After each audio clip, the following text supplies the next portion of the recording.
Hey, right there, I want to bring out our next guest, who, and let me just say, we had a little trouble finding an arena that would take him because he's so controversial, and I'm grateful to where we are right now and to the people of Pennsylvania. But let me just say, can I say one thing about Alex Jones? So Alex Jones is one of those people you're supposed to be very shocked by. Here's the one fact about Alex Jones that I can't get over. Alex Jones predicted 9/11. And he did, think about this for a sec. And he did so on tape. Now, I worked in television my whole life.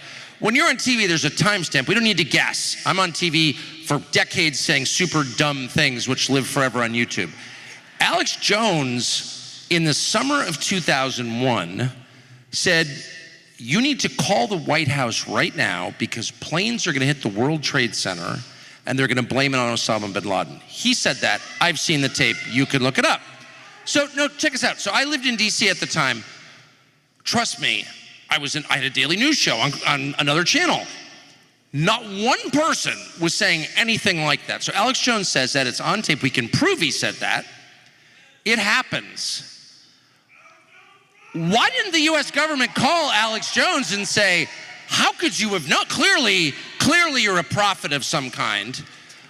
We need you in this global war on terror because clearly you can see things that nobody else can see. That's incredible. Have you even met anybody who's predicted something like that? No, you haven't. Like, I've never met anyone. I met everybody. I've never met anybody who did anything like that. But instead of celebrating Alex Jones for making the most unbelievable call in the history of the news business, they said about the FBI sets about trying to destroy him. And so begins this incredible saga of lies about Alex Jones, which you probably all heard about. I'm not gonna relitigate it, but that was the FBI that did that. And they tried to bankrupt Alex Jones. They tried to put Alex Jones in prison. Why would you put the guy who called that in prison? This guy is clearly on the side of the United States. He's trying to help our country. So that fact, if there's only one thing you know about Alex, everything I said is 100% true, by the way. I'm not guessing about this, is fact. If there's one thing to know about Alex Jones, it's that. And on the basis of that, I will always believe and I will always say in public that Alex Jones is the most extraordinary person I've ever met. And so I am proud to have him, not having him here because it's like naughty, ooh, Alex Jones. It's like, no. I'm proud to know Alex Jones. I'm proud to know the person who tried to warn the country about the worst terror attack in our history and was persecuted for it. And with that, ladies and gentlemen, Alex Jones. It's so funny, going back to the point. That intro was too good. Well, it's true. It's true. Tucker's the best, not me. Tucker. Well, it's true, and it makes me mad, and it goes back to what I was saying earlier, that the only thing they're good at is seizing the moral high ground, and they try to make you ashamed of the best things about your life, like being married or having normal kids or not castrating your children or whatever, or knowing Alex Jones. They're like, oh, how can you know Alex Jones? And I'm sick of it. And I'm just gonna say that Alex Jones is my friend. There's nothing to be ashamed of there. I'm not ashamed, and you shouldn't be either. They should be ashamed. He called 9/11 and they tried to put him in jail for it. So anyway, thank you. Well, thanks for having me. I gotta say, I love you. This is a beautiful state full of beautiful people. And when we get President Trump elected, all of us together are gonna lift the curse off of this country, and we're gonna send the globalists to prison. And it is amazing to meet all these great people, and whether they're black, white, old, young, to see the electricity in people's eyes that are populist and that are Americans and that love God and that love children and love freedom and hate tyranny. I can feel the strength in this auditorium at capacity in Reading, Pennsylvania. And like I told the globalist a long time ago, I don't know how all this is going to end, but if they want to fight, they better believe they've got one.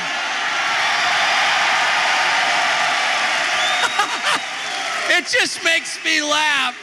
Alex Jones, so controversial. Love God, love America, love freedom. Oh, you're so radical.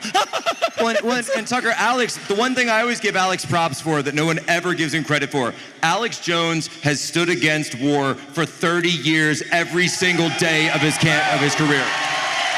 But I'm for the war peacefully with information against the globalists. The real war's here with the globalists and Soros and Obama and the New World Order and BlackRock. They've declared war on us, and we accept the challenge. We're taking the country back. Amen. 1776.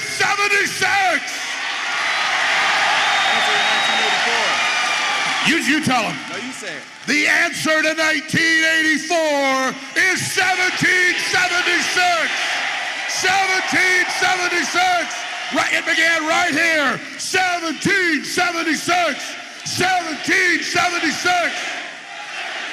You know, Alex, the real, we're only about an hour away from where they did the real 1776. That's why, exactly. Bless you for saying that. So what do you think, what is going to happen in the next 40 days, do you think? Well, we all know that history repeats and rhymes. And so, just like the kickoff of this country on July 4th, 1776, started an hour away from here, and that's why coming right back, history repeats, the key battleground state again, the second battle to save the Republic, the first battle was launched to form the Republic, is happening right here in Pennsylvania. And I interviewed you today, an amazing interview, quick interview, you were gracious to give it, in between your busy schedule, and you said, look, I feel confidence in my gut, intellectually, every level. Even if they steal this, it doesn't matter, because the process of awakening is here, and nothing is going to turn that around. So we have the initiative, we've turned the tide, and whether it takes 6 months or 20 years, we're going to evict the globalists out of this country, and we're going to restore the Republic. Victory is ours. I feel that way. So do you feel that the hope that in the end there's victory? Do you really feel that? Barring the globalists starting a nuclear war, but then they'll still get beat in that process. Those of us survive will dig them out of their holes. Their bunkers will be their tombs. But other than them trying to start World War III, which we're very close to, other than end of the world stuff, our trajectory's victory. All over the world, populists are winning. All over the world, the incumbents are getting thrown out. All over the world, I mean, you go to a comment on Instagram where they even try to censor, and Bill Gates does an interview, and there'll be 20 million views, and I'll read for an hour and can't find one person that isn't exposing him. Klaus Schwab had to step down as the head of the WF. The globalists are hated. They just had their big Davos meeting earlier this year about getting trust back, and I watched the Clinton Foundation with Chelsea up there at her gala going, everyone hates us now more than ever. What do? We've got to censor them more, and Hillary crawls out from under a rock. We'll start arresting Americans for their speech. That'll teach them. I'll get you and your little dog too. We have forced them out in the open. They're weak. The mask is off, and now the sleeping giant is awakened. I mean, that's true, isn't it? That no one you ever meet in real life outside the Atlantic magazine and the Aspen Institute and that Freaky Walls character, no actual person is for any of this. And nobody's for tampons in boys' bathrooms. But they are, because we talked about this interview today, and of course you're a historian and a journalist, so you know about it, but most people don't know about it. Of course this is all deliberate. The CIA in the 50s, 60s, 70s, and 80s funded Ms. Magazine, Gloria Steinem, Planned Parenthood. The whole thing is it's run by the globalists against our country since the 47 National Security Act. And they said in there, we're going to have ugly architecture, ugly art, ugly music. We're going to degrade the family. We're going to undermine the symbol of men being strong in the home. This is all declassified. And they sold that image to demoralize us and break our will. And we were asleep back then and didn't know the government had been hijacked. They thought Americans were intimidated and bullied and weak. No, we were asleep. Now they try to debilitate us. Now they try to demoralize us. Now they try to break our will. And we're conscious of it. And we're like, that's not breaking our will. That's waking us up.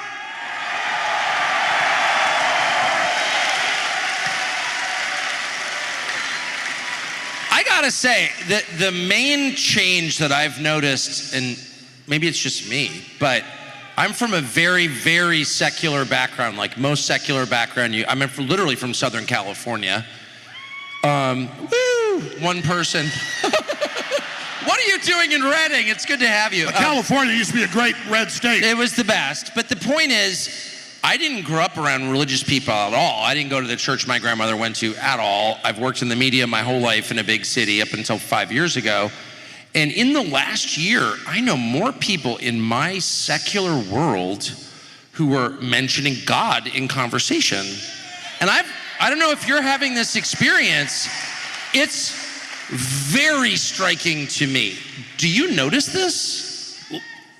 When we followed God, we had nothing but prosperity and success. When we got rid of God, everything fell apart. I mean, people think Texas is a boom place.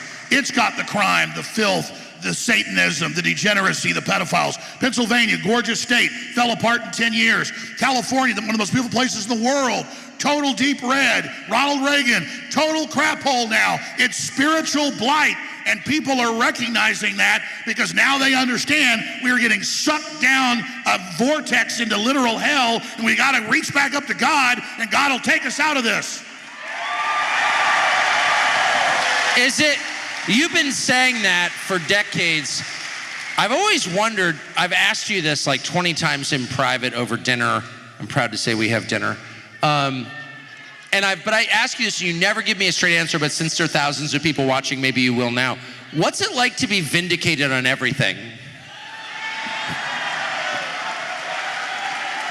Well, I mean, it's scary because, I realize that with a lot of power comes a lot of responsibility. And a lot of times with the media, I'll joke around satire-wise, and I'll see it at the cover of the New York Times. And clearly, people aren't seeing the video. I'm saying it's a joke. Like, Jones wants to kill his neighbors. No, I said, if there's a nuclear war and we all collapse, and my kids are starving, I run out of storable food, I will eat the liberal neighbors, not my conservative ones. It's more of a joke. But so when people take what I say so serious, I joke a lot less. I used to joke a lot, but now the show is not. It used to be like half comedy because I like to have fun. So I take it really serious now because I realize they twist everything. So it's a lot of responsibility, but I also wish I was making predictions with the proviso that if you call the White House and tell them don't fly planes to the World Trade Center and then bring in the police state and then invade the Muslim countries to bring them in here, not even to go after radical Islam. If you do I was saying if you call the White House and tell them don't do it, they may not do it. But of course, I have a big enough audience, people didn't believe me, so we couldn't stop them. So I make these predictions about probable futures because I can see all the evidence pointing towards it so that we can stop it. But now the good news with Elon and you and so many others that are fully awake and reaching a lot more people than I ever did, folks are really waking up and their knowledge curve is going parabolic right now. So we're in the driver's seat, but that makes the globalists very dangerous and the empire is going to strike back. How? Well, they always love to pre-program it. So Klaus Schwab is, a cyber attack will make COVID look like a minor inconvenience. Kind of in a Russian accent instead of a German one. Of course, you will eat the bugs and you will love it. But these are real quotes. We don't need too many people in the future to polish the robots. These are real quotes. Yuval Noah Harari. Oh, the future's not human. You're just obsolete. We're going to be the gods. I don't believe in God now, he said, but I'll be the God of the clouds. Ray Kurzweil at Google, he says, I don't believe in God yet. I'm going to become a God. But to do that, all you folks who just want to be good, decent people and live a good life and experience God's great creation and love God, you need to be gotten out of the way for the rise of their new uber-mentioned Superman. So we're right back to all of that, and that's why you have the official plan of depopulation by the UN down to 500 million. That's an 80+% reduction. That's official. That was on the Georgia Guidestones in Georgia until somebody blew it up, but nobody got hurt, thank God. So the agenda is your garbage. You're just a consumer. You're like weevils in the pantry eating their flour or something, and you just have to be gotten rid of because you don't fit into their beautiful, magic, wonderful plan. I was watching the Davos group. They have meetings all the time at their World Government Summit about a year ago when Elon came on via video link and he said, listen, people don't want your world government. It centralizes things. It's tyranny. People are rejecting you. We need diversity of countries and sovereignty and peoples like firewalls in a building or bulkheads in a ship. But in some of the other meetings, they had these globalists up there going, we're just doing something so beautiful, what we're bringing them. I don't know why they're opposing us and don't trust us. Well, because you just want to depopulate us, because you're selfish, demonic pigs who love the raw power of destroying people. Because America, for all its faults, was the best house in a bad neighborhood. And the whole world for 200 plus years, but really the last 100, aspired to come here, aspired to have our freedom. And the globalists can't have this country exist and have their horrible global technocracy, slave plantation, AI system in charge if there's a place that's still free and open compared to everywhere else. So we've got to be brought down and used to bring tyranny to the world while we're being destroyed and while we're paying for it. So the whole world turns against us and we collapse. And so the idea of America is discredited so that other people around the world don't ever try to go the path of our republic, which is diametrically opposed to their globalist, satanic death cult. And that's why they're attacking America. It's the idea and the spirit that is incompatible with their global slave state. The most interesting and newsworthy